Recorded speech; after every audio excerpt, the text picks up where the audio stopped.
Well, they just can't keep their noses out, can they? Let's begin.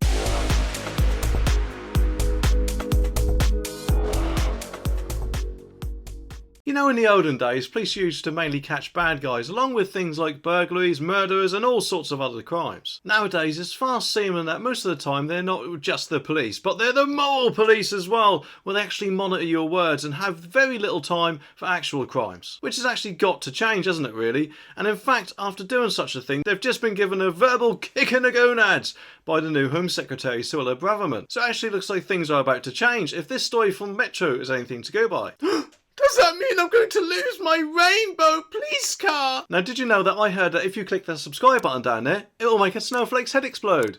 The article says that a police force has been forced to say sorry after becoming involved in a transgender row on social media. Sussex Police was accused of playing identity politics and denying biology by the Home Secretary after calling out a Twitter user's hateful comments against a jailed trans woman. Sally Ann Dixon was sent to prison for 20 years after being convicted of historic sex offences against 5 girls and 2 boys before she had transitioned. Sussex Police said it would not tolerate any hateful comments about gender identity regardless of the crimes committed, in a response to a tweet expressing gender-critical views.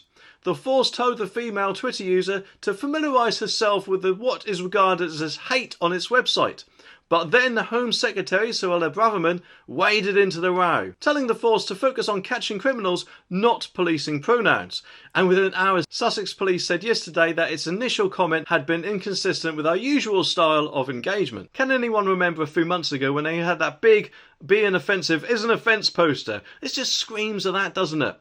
They're more concerned, it often seems nowadays, with actually policing pronouns and offence and Twitter, social media comments rather than actual policing, which has got to change, hasn't it? So I'm really glad that the Home Secretary sorted them out there, and hopefully that's a sign of things to come. Because free speech is very important, and that's what this Twitter user was doing, whether the police liked it or not. They can't just cancel people or tell people off for comments just because they don't like them. It's someone's free speech at the end of the day. And don't get me wrong, I'm not trying to say that it's okay to be verbally abusive to someone, because it's not. But we do have a right to free speech whether the police like that or not, and they should concentrate more on policing and stop all this woke stuff. The police should not be politicised at all in the slightest, so they shouldn't have done any of that taking a knee stuff, or maybe even some of the dancing they done in the parades going on. At the end of the day, just catch bad guys, that's all you got to do. And I don't mean people making comments on social media or even sharing a post. I mean, how ridiculous was that? I mean, I'm sure you've seen it a little while ago where a bloke got arrested and the charges got swiftly dropped, if I remember rightly. In a statement released last night, they said,